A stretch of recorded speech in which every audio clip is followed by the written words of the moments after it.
Hi, my name is Ed Malsberg. Most people call me by Ed around here, but in other parts of the country I have other names. For example, from art school, my name is Shadow, based on a cartoon that was called Harold-Teen, who was followed around by a little short guy with a big bush of blonde hair and a big nose. That was me. And so that's where Shadow came from. And since I went to art school with my high school friends, who are also my neighbors, that name stuck. My wife ended up calling me Shadow instead of Edward. So that's quite an accomplishment when the wife calls you Shadow, I think. So what else do you want to know about me? I was raised in Boston, a very good place to be raised in, lots of freedom, played in the street, and played baseball in the park, and went to art school and got a very good cultural background when I went to art school. I'm a creature of the Great Depression. I still meet people who tell me the impact it made on them and on me. They're so similar, you know. If I see a bolt on the street, you know, a piece of bolt, something you could use, I pick it up, you know. I'm not going to let that go to waste. I might need it someday. And much to the disgust of my son, who wants to know why I have so much junk in the house, you know. But I'm a junk collector. But I did a lecture at the Arts Council once, and Noel helped me do it, and it's about the effect of the Depression on art. It's the richest, in my opinion, the richest cultural period of America. More artists were working, more art was being made, and it extended to literature and sculpture and music and everything. Here it was, the poorest time in our whole history. I mean, really poor, 25% unemployment and things like that. They had creative things like, they had one theater group that would read the newspaper in the morning, create a little play out of what they read in the newspaper, and produce it and act in it in the evening. I mean, that's creativity. And then they had very active theater, you know. I saw a version of Macbeth that was all the people that played in it were very famous now. And they employed writers. I mean, Cheever used to live around the corner here. Cheever was employed as a writer, writing travel guides for each state in the Union, had somebody write a reason for going to that state and looking around. And they also had artists painting realistically the folk art, which had never been honored or treasured at all. And here we have these wonderful catalogs that are used today, and all done by the government. They said, will it happen again? I said, no, it won't happen again. It could, but it won't. You know, I took some classes at the Museum of Fine Art in Boston, and one of the guys that was in that class, his name was Wilson, and he became a sculptor, and he did that wonderful sculpture, not the one that they're using like this, but done by a Chinese artist. It's just a head and shoulders, and it's at one of Martin Luther King's memorials. It's a wonderful, wonderful piece of sculpture. But I remember him. We went, you know, we're just a small group of us who were working in the evening at the museum school, and we went out afterwards, and we went to a nightclub where there was great jazz there, and there was the teacher of the class was a big Finnish guy who taught anatomy. He was a superb teacher of anatomy. Anyway, we all went to this nightclub because there was a musician there, a band leader called Red Allen. And he had guys like Sidney Bechet and so forth in his band. and Sidney Bechet sat at our table talking to us about music. Anyway, some of the kids got up and were dancing, and some tough guys from South Boston saw that, and they invited us to a fight, because there was a white girl dancing with a black guy. So Tor Banks was the name of the teacher. He was a Finn. He said, okay, he said, big surly guy, he said, let's start. And they took off when he took one look at him. But I mean, you know, there was a lot of racing. And but look how wonderful it was that we could sit down and talk with Sidney Bechet. Holy cow, I mean, what an experience that is. I never forgot it, you know. Beer was 25 cents a bottle, you know. That's how you could hang out in those places. So Boston was a good place to grow up in, you know. You know, Boston used to be a place for the old New England elite. They were driven out of power by the Boston Irish, who proceeded. Corruption became an art with them. I mean, when Curley got sent to prison for corruption, when he got out, he was met with a band and reelected. When Hurley got out of prison, the same story. It was so corrupt. But I mean, it's a pretty good state, you know. So I'm glad I came from that state. Yeah, but not that I can hang on to it. After all, I've lived much longer in New York than I ever was, and I left Boston right after the war. In 1948, I left Boston. After the war, I got 3 guys from art school. And I said, you know, if we stay in Boston, we'll amount to nothing. We'll eat our mother's wonderful food, and they'll take care of us, but, you know, we won't go anywhere. So we went to New York, and we walked the streets of New York, and we found these 2 tenements, one above the other, on West 45th Street. And we started life in New York, and it was just wonderful. I went to school in Boston, which was very, very traditional. But they taught me craftsmanship. They didn't emphasize creativity. They taught me craftsmanship. And you know, my son is an artist. He went to Cooper Union, and they didn't bother with craftsmanship at all. I meet people in my arts council who want me to teach them watercolor because they don't know how. Well, they started us teaching water right from the first day we stepped in that school, and that's why it's my major medium right now.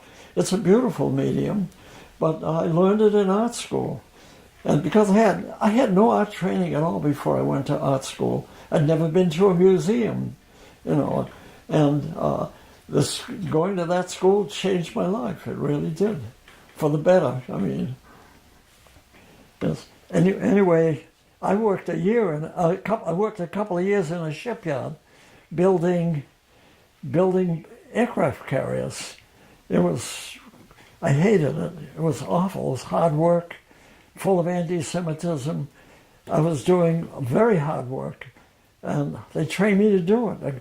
I worked up to the top hourly rate, $1.18 an hour. That was tops. But you got bonuses that made up for the poor pay, by the way. Bethlehem Steel. But I came to New York after the war. I served overseas. I served in London, Paris, and in Germany. In London, we were bombed, and fortunately, we were hit, but fortunately I was under the table, so I was safe. Good place to be, under the table. They weren't all nice guys in my regiment. Some of the officers were no good, and we were hit. And one officer we did not like was killed when that bomb hit, and nobody mourned him. And I said, what a worse fate than that. Nobody cares when you get killed, you know. Isn't that awful? I was stationed at that time in London, and we were hit by a buzz bomb. We were having breakfast, and it was a building of some kind. It looked like an industrial building, because it was one floor, widespread, you know, spread out all over the place. And we were one nervous guy got up while we were having breakfast. You could see those bombs coming. The buzz bomb you could see. They were jet propelled. And when you see them, that means it's coming down. And that's when you should be worried. So we got under the table. And the guy next to me couldn't get under because 2 tables were pushed together. So he just couldn't get in all the way. So he was hit by debris, falling debris, and he never came back to duty. I don't know how badly hurt he was. They kept all that quite secret at the time. But we lost 3 people that were killed at exactly where it hit. And then the other injuries were the spread of the debris falling, But, we were bombed. I don't even know how many, there were so many. Every day, there must have been at least 30 every day. I mean, they just kept dropping them. And they were taking away very, very precious resources. Hitler thought he could intimidate the British into surrendering by bombing them all the time, and he just didn't know the British. The thing that they didn't like was they did not like interruptions of their drinking. They were tough people, the British. They slept in the subways. I saw that. I mean, they had become very accustomed. The subways are very deep. They're very deep. So the bombs never bothered them in the subways. And it covered all classes. The class lines were completely gone during the war. I was friends with British officers. And they told me, they said, if you were British, we'd be court-martialed because we're not allowed to have any relationship with the non-coms. So I used to go pub crawling with these British officers. They had swagger sticks and everything, And I was a corporal, for God's sakes, And then I finally got transferred from a topographic outfit, which mapped the landing in Normandy. I got transferred by request to Stars and Stripes, the newspaper, but it was based in Germany. But for a while I was living in Paris on the Champs-Élysées. What a hardship, oh God. And to me, they were the happiest days of my life, except after I was married. That was really great, So I had such an education in the Army. It was unbelievable. I mean, it taught me how to take care of myself, not rely on other people to get you out of any trouble, not to get in trouble too, But it was, and I have a buddy that he calls me every day from California. I mean, where do you get friends like that? 75 years friends? I had a good time in the war, really. It was terrible. I shouldn't say that. I made friends in England, kept in touch with them after the war. I made friends in France, went back to visit them after I was married 25 years, and we toured France from Paris all the way down to the Mediterranean. It's interesting. Here I graduated in art school. My wife came from North Dakota, had no art training of any kind. She went to the University of Iowa, and she persuaded me to love Van Gogh, because I went to a school where all the painting had to be nice and smooth, no bumps on it, and it was very academic, and I learned to love Van Gogh. And my wife, who was not an artist, taught me how to love Van Gogh. When I took Dorothy on a trip down all the way from Paris all the way down to Arles, and just because I was speaking high school French and they were speaking bad English, we had a wonderful time. A wonderful time. I looked up my old French friends. They called her Madame Dorothy. It was absolutely wonderful. And then we found out something strange. When you're driving in France and you want to stop for lunch, the restaurants are closed for lunch. Wow. So we quickly learned to go to boulangerie and buy a loaf of French bread. Then we went to the charcuterie. We go to a delicatessen and we buy fresh olives and ripe olives and all sorts of wonderful things. And the French like beer. Very few people know that about the French. And we bought beer to take along. And we didn't want wine because wine makes you sleepy. And we traveled, we find a beautiful place to park and have lunch. And it was just glorious. And we get to the hospital, the sanitarium, where Van Gogh painted from the window. He painted the fields from the window. And God damn it, it's closed for lunch. Couldn't go inside and look at that room that he lived in and painted in. He put himself in the sanitarium. They didn't have to put him in there. He realized he needed help. It's a little room and he's got a painting up. We got a reproduction of the painting.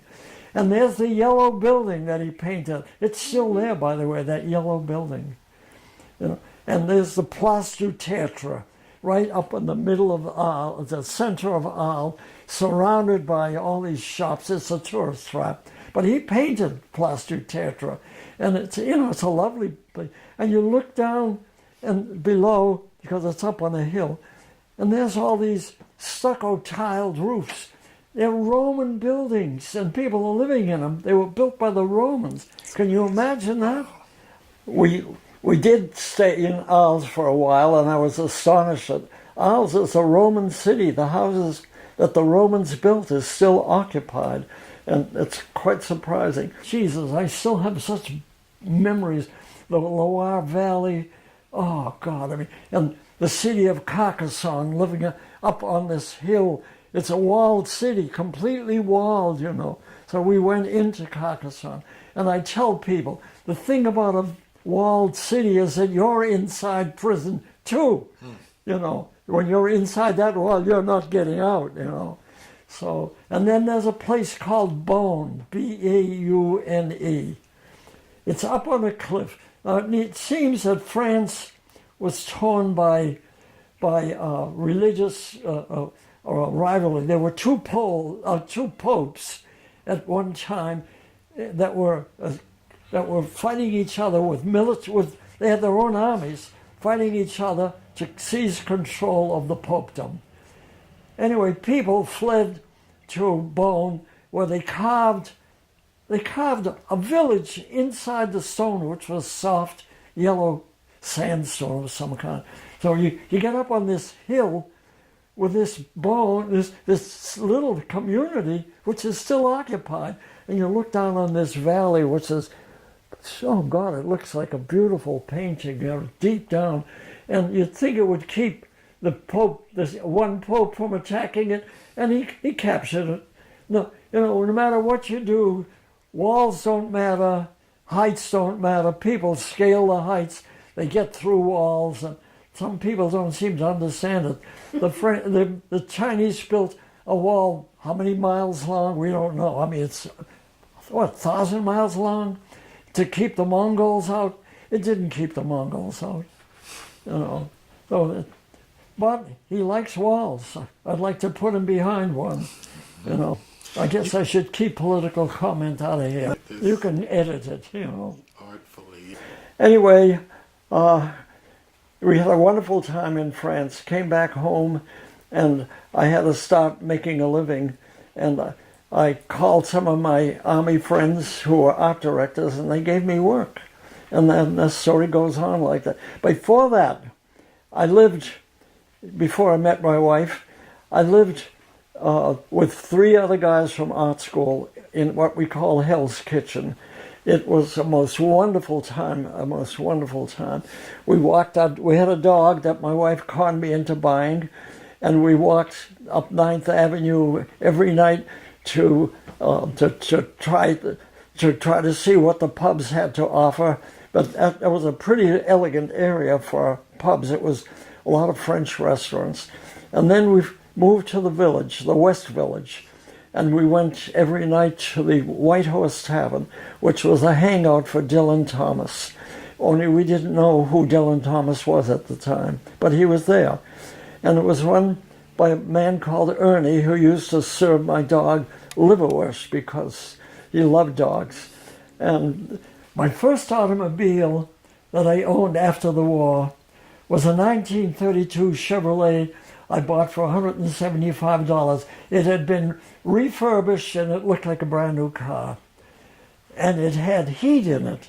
Heat in the car. Because the cars we had at home were Model A Fords. They had no heat. You had a blanket on you. The windshield wiper was manual. You did it by hand while you were driving with the other hand. You know. So the first car was this wonderful 1932 Chevrolet. We finally had our share of living in the village and decided that we ought to settle down.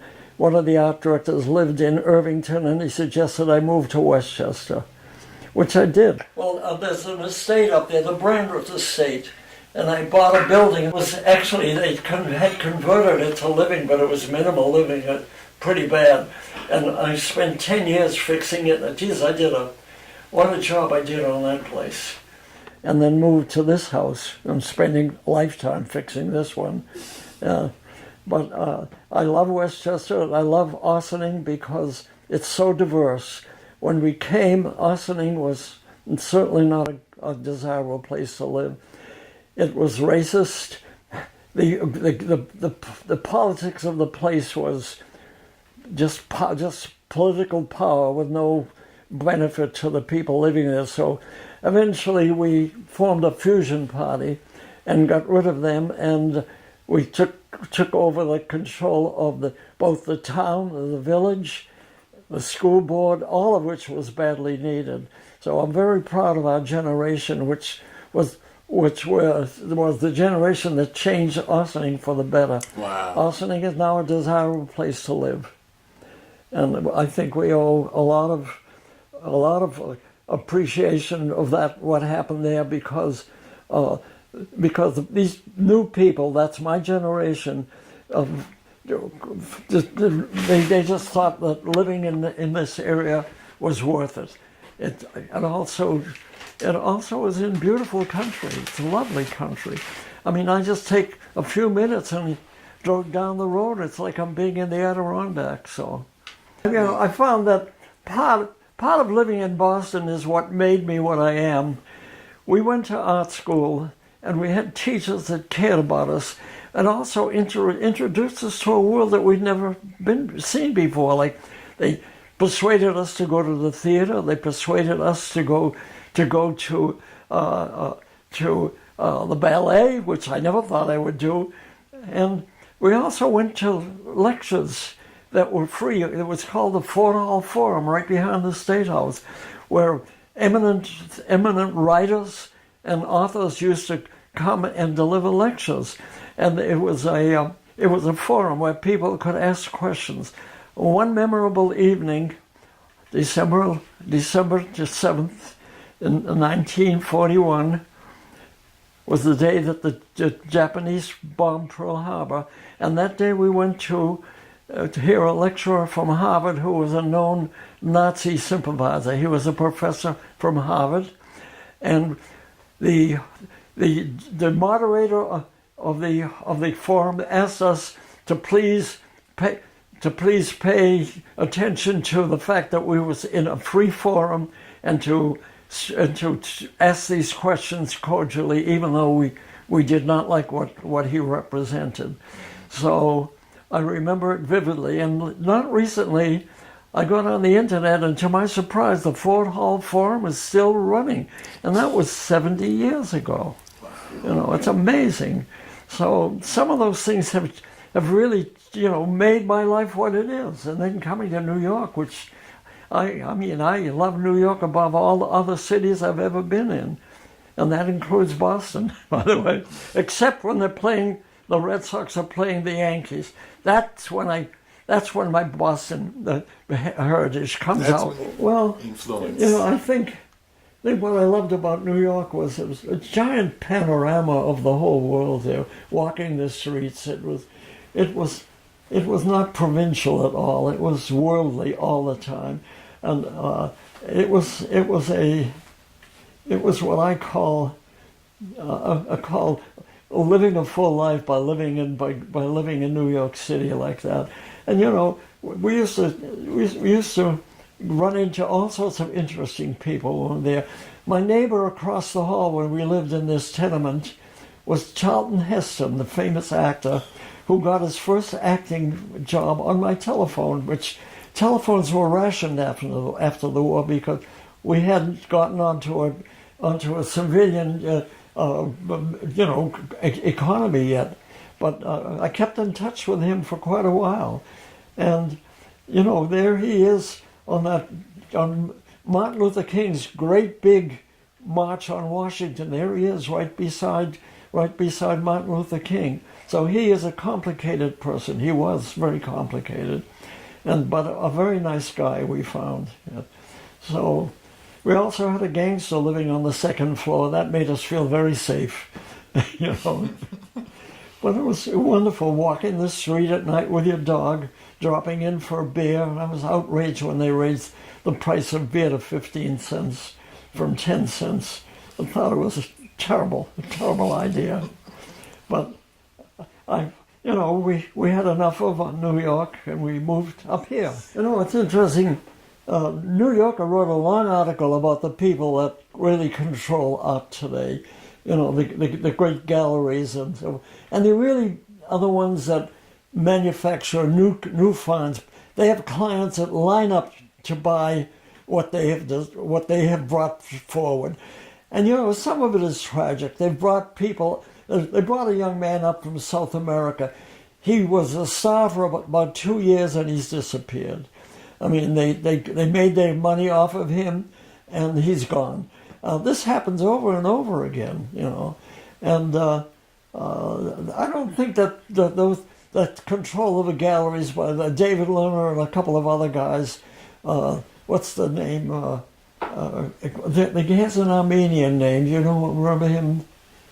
Gagosian. Gagosian. Yes, he has galleries in all over the world, in California and in New York, and they control the market. They really do. I mean, how do you get a gallery to show you? I don't know, you know. But they create the taste. I mean, for example, Koons makes no bones about it. He's a wise guy. I mean, when he doesn't even make the stuff that he displays. I mean, his latest one had a vacuum cleaner in a glass case, and they asked him what it meant. He says, "I don't know." You know, it took me a while. To find the merit in them, but after a while I realized that there was a lot of merit in them. The fakers are quickly discernible. You can see a bad abstraction. It has usually no art. I mean, it's just, you know, it's like play school. But the thing I have against Pollock, whom I think is a great artist, is that he made people think that all you had to do was splash paint to be an artist.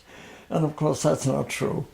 I mean, so you have to learn. I mean, looking at Rothko, for example, it's useless to look at a reproduction of Rothko. You have to look at the original, and suddenly you start seeing things that you could never see otherwise.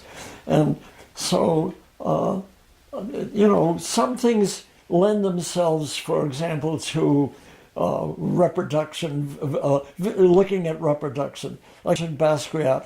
He doesn't need any fancy displays. You're looking at the working of a guy's mind, which is very creative, and you know, he's telling you a story about himself.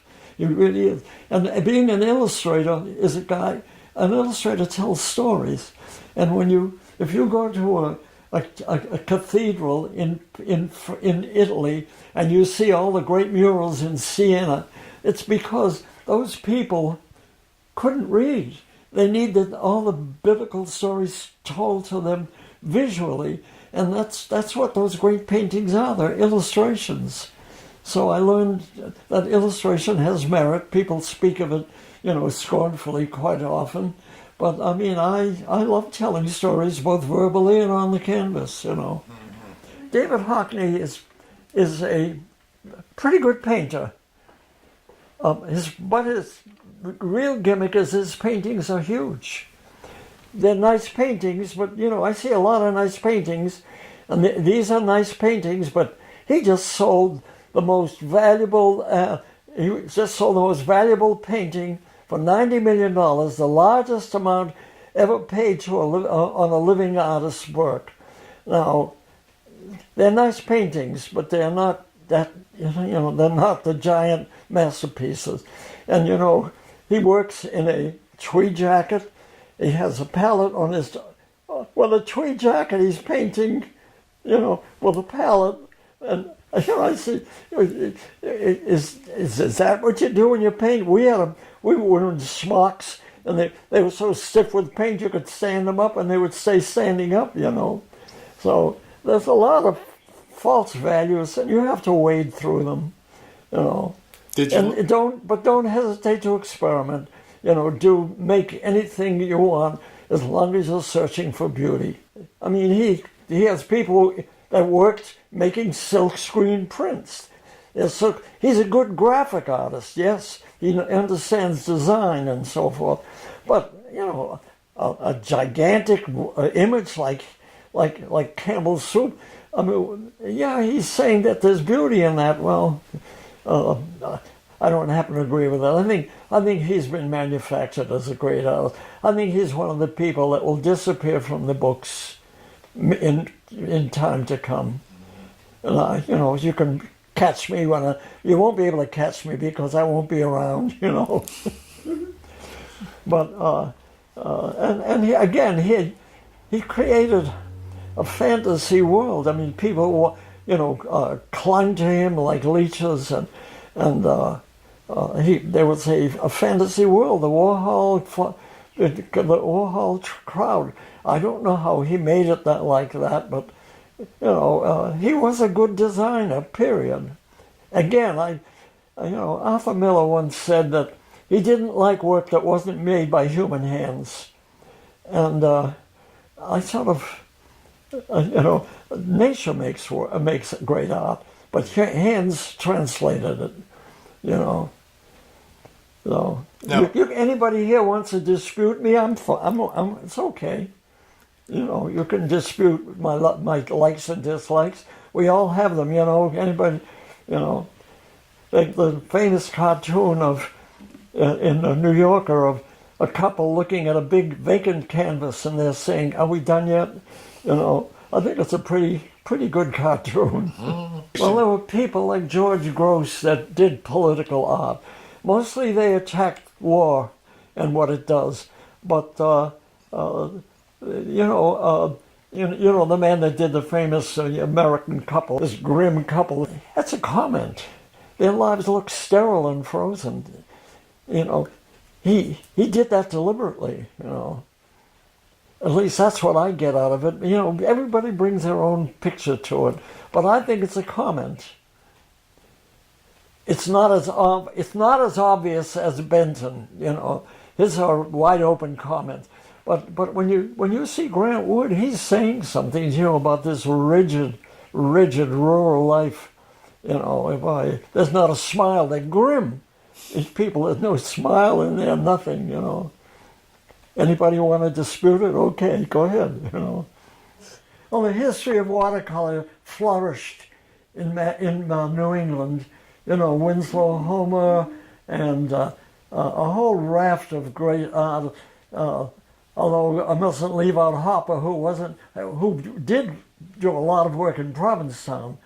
I think that Hopper is a great artist. He's a storyteller. You look at his painting, then you make up a story right away about what's happening in that painting. I happened to have a Hopper book, which I said, why haven't I looked at it? I looked at it this week, and I looked at it, and he's got a painting of a street. It's just a row of stores. It's called Sunday Morning. And there are no people there. It's just, it's perfect, Sunday morning. There's two diner paintings. There's one from a view as if you're the bartender.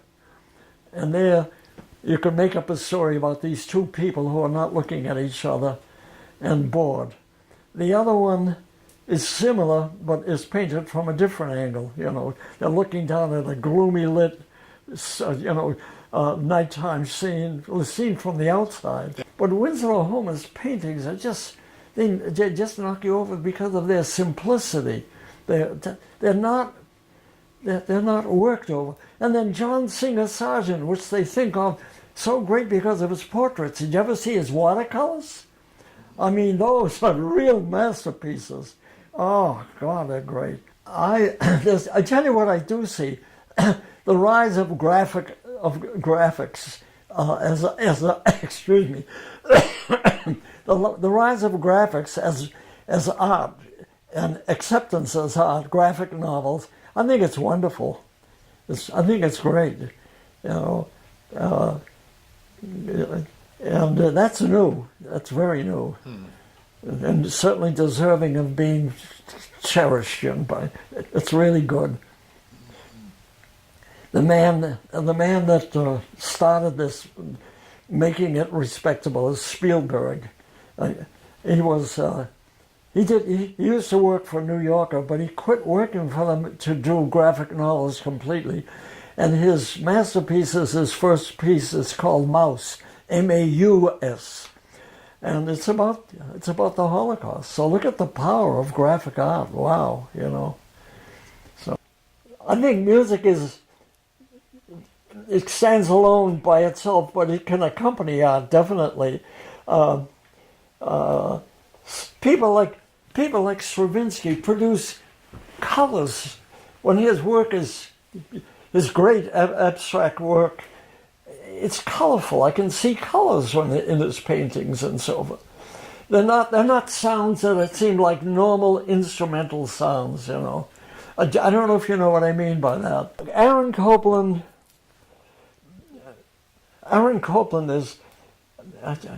he's an honest composer. I mean, his work, you know where it came from. He found the beauty in it, and he made a great thing out of it. And that goes for Leonard Bernstein. You know, we don't hear enough of Leonard Bernstein's stuff. He has some interesting music that's very, very avant-garde, and it just charges you up when you hear it, you know.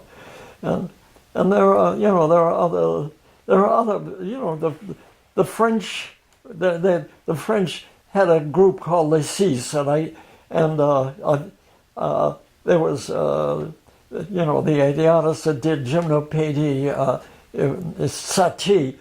His work, you know, is based on the Greek vases, and when you hear his music, it brings up the images of these Greek vases, you know. So art and music definitely go together. Yes, yeah. The political artists like Daumier are still alive. I still have a couple of sheets from the newspaper that he worked at. Do you know he drew a drawing a day, every day? That's why I got those newspaper prints so cheap. There were so many of them, you know. But he was making comments, and they were dangerous to do it because France was not a stable community at the time he was doing it, you know. And then, of course, there's Goya, who, you know, definitely, you know, made comments about the war. When I was in California, my nephew took me to the Hammer collection of prints, and I looked at original Goya prints. My God, they're so powerful, you know. It's about war. You know, the French had invaded Spain, and they were ruthless, you know, just ruthless. And looking at those original prints, I was afraid to get near them, you know. I was afraid to soil them with my hands or something. But they were just marvelous, you know. And then they had the collection of Rembrandt's The Descent from the Cross, which he had 5 prints, start from the beginning with his first proofs to the 5th one. and they're moving pieces of art, you know. They really are moving pieces of art, you know. He has a great collection, Hammer. And I had the privilege of getting them to look at him from their library. I mean, I couldn't believe my nephew just said, he wants to look at your library, and they brought him out, you know. I didn't know you could do that. You know. My most current work, that lighthouse is in the very tip of Jamestown. It's called Beaver Tail. Because it looks like a beaver's tail, the island. It's a state park. Mm-hmm. To me, it's an amazing piece of landscape. I mean, I didn't have to do any thinking; it was all there. You know, this is what I mean by nature does the art, and we uncover it. You know, look how it's distributed, the various textures, mm-hmm. and then of course the red spots. Poison ivy, and they look great. The red spots. You know? Yeah. No, I happen, unlike I have a friend who is an artist. His name is Jerry Smith. He's a children's book illustrator, but he's a wonderful painter. Mm-hmm. But he and I share this business that, you know. When we hit it right, we just feel so good about it. Did we do that? You say, did I do that? You know, and I just, it's a wonderful feeling. It is. I mean, I wouldn't change this one bit. This one, he did a kid's book. I admire him because we're both illustrators, but he has a wit for children's books that it's just superb. He did one called The Witch's Halloween. And it opens with a classroom, and all these little tiny figures, little witches with their hats, are being trained to scare the kids on Halloween. And so they're being trained how to ride on broomsticks and how to fool around with black cats and all that. At the end of the story, when Halloween comes, and they come out to scare the kids end up scaring them, you know. And, it's such beautiful wit, It's just a charming book, absolute charming. But, I remember walking out of his latest exhibit in Croton. You had a smile on your face when you came out of there. Mm. I have a lot of books. I had a friend that owned the corner bookstore. It's still owned by his widow. He died not long ago. But he used to give me a great art book every Christmas, because he was Noel's babysitter. Up on the old Brandreth estate when we lived on off of Water Street. They wiped out so much of it. They finished it last year. There was one last building left, and they tore it down. And it would have made. It would have made any number of wonderful places. Would have made a good private school. It would have made it. It was Victorian. It had great floors, and it was a tragedy. The man deliberately tried to take advantage of letting it decay. Then he could claim the right to knock it down. And he built a condo. They shouldn't have let him do it. They actually jumped his permit, did it illegally before people could stop him. We lived right over it. We lived in that house, on the Brandreth estate for 10 years, and we overlooked that building, which is, a Victorian factory, And there was Printex right down the street on State Street, where Vera, it was her first name they used. She started in a basement in the village. That's how she started selling scarves. They were beautiful scarves. Yeah. And she moved to Glendale Road, which is right around just down the street a little bit. After much time spent illustrating for major ad agencies, magazines, and book publishers, Ed engulfed himself in his fine art. For the past 35-40 years, he has been creating scenic works of art throughout the Northeast, concentrating on Westchester, especially Ossining, where he has lived since the 1960s. Primarily working in watercolors and pastels, Ed's work has been recognized with awards and honors and shared in many galleries, libraries, and art centers.